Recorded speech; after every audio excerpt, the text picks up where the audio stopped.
అతను లెబనాన్ దేశీ క్రైస్తవ మతస్థుడు అయినప్పటికీ కూడా తన దేశంలో అయినప్పటికీ తన తోటి ప్రజల్ని, అరబ్ ప్రజల్ని, పాలస్తీనా ప్రజల్ని,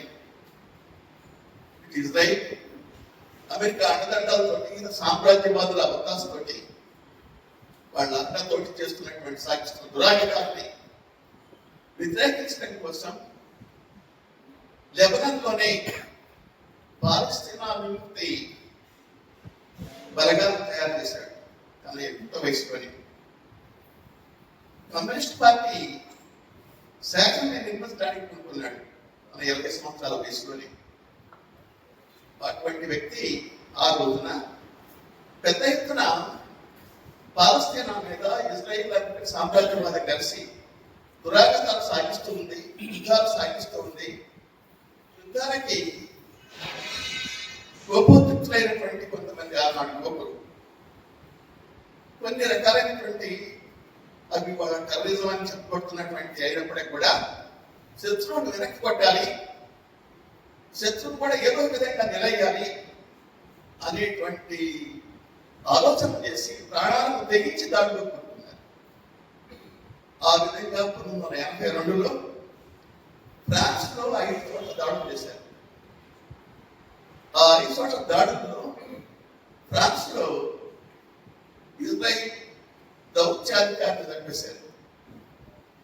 స్టాన్స్బర్గ్ అనే చోట అమెరికా సైనిక బలగాలకి దౌత్యాధికారిగా ఉన్నటువంటి ఇన్ఛార్జిగా ఉన్నటువంటి వ్యక్తిని చంపేశారు.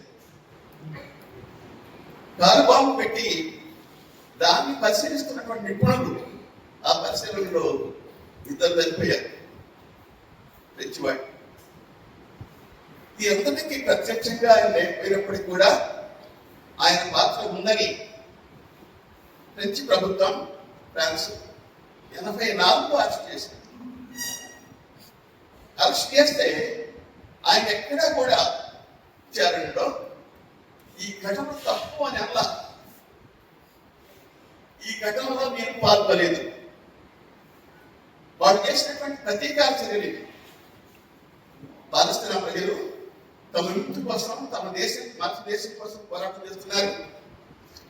దేశ దురాక్రమణ, దేశ సామ్రాజ్యవాదం సాగిస్తున్నటువంటి దురాగతాలకి నిరసనగా మేము మా వాడిని ప్రతీకార చర్యలు చేశారు అని బాహాటంగా కోర్టులో సమర్థించుకున్నాడు ఆ చర్యలు. అట్లా 87లో ఆయనకి యావజ్జీవ జైలు శిక్ష చేశారు. ఫ్రాన్స్ లో జైలు శిక్ష, యావజ్జీవ శిక్ష పెడితే ఒక 20 సంవత్సరాలు సెలవులు అన్ని కలుపుకుంటే 30 సంవత్సరాల తర్వాత ఆటోమేటిక్ గా రిలీజ్ కావాలి. ఆ విధంగా రిలీజ్ కాకుండా అమెరికా, ఇజ్రాయెల్ దేశాలు ఒత్తిడి చేసి ఇప్పటి వరకు ఆపుకుంటూ వచ్చింది. ఈ రోజు వరకు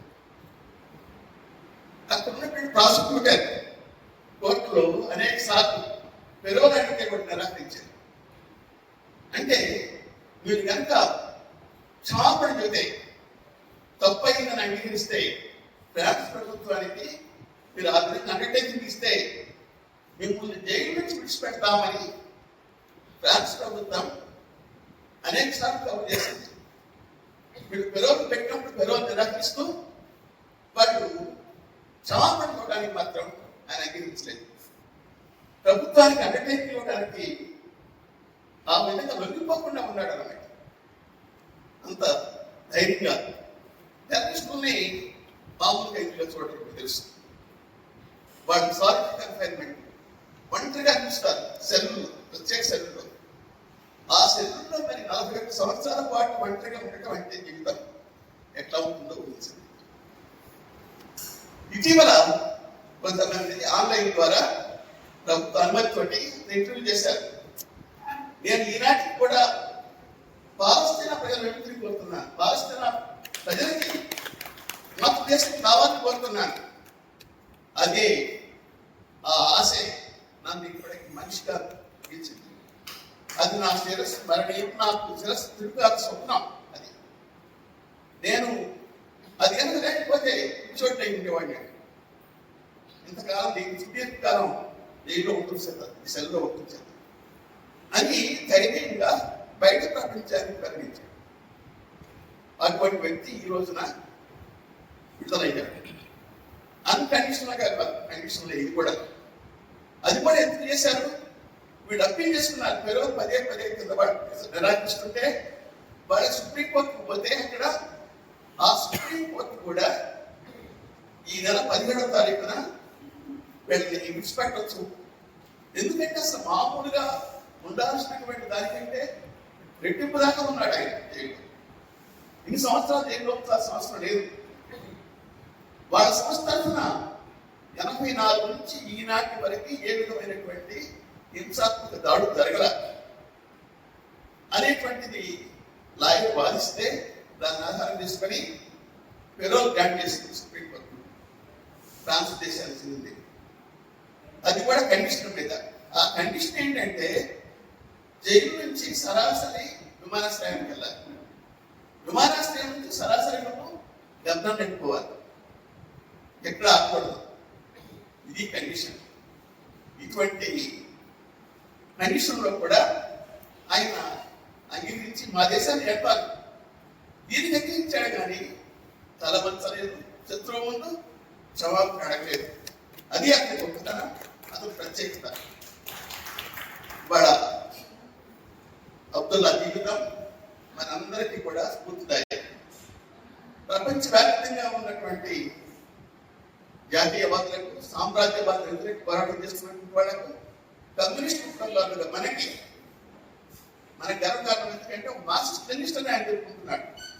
అటువంటి వ్యక్తి ఎన్ని సంవత్సరాలు నువ్వు జైల్లో నిర్బంధించినా, ఎన్ని చిత్రహింసలు పెట్టినా, ఎన్ని శిక్షలు వేసినా మేము మా ఆశయాన్ని విడిచిపెట్టాం, మా ఆశయాలు మార్చుకోం, దానికోసం తుది శ్వాస వరకు కూడా మేము పోరాడుతూనే ఉంటాం అనేటువంటి అబ్దుల్లా జీవితం మనకు ఆలోచిస్తాయి.